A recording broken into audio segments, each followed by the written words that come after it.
सांगली ते पेठ नाका नॅशनल हायवेवरचा हाच तो रोड की जो जीव घेणा बनलेला आहे आणि तिथल्या शेतकऱ्यांच्या पण शेतीवर परिणाम करणार आहे.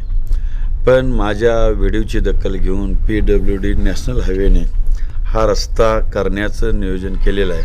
हा रस्ता डांबरीकरण करून देतो असं त्यांनी बोललेले आहे. तर तिथल्या शेतकरी बांधवांना माझे हात जोडून विनंती आहे की भावांनो, तुम्ही एकत्र या, सर्वांनी मिळून साथ द्या. पूर्वी जेवढा रस्ता होता किमान तेवढा तरी होऊ दे की जेणेकरून अनेक लोकांच्या जीवितावर परिणाम व्हावा लागलेला आहे, अनेकांच्या आरोग्यावर परिणाम व्हावा लागलेला आहे, अनेकांच्या वाहनावर परिणाम व्हावा लागलेला आहे. आपण समजदार शेतकरी बांधव आहात.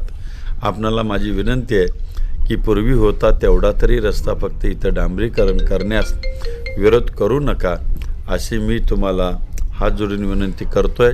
आपण ती मान्य कराल अशी पण माझी अपेक्षा आहे आणि प्रशासनाला सहकार्य करा हीच आपणास विनंती. धन्यवाद.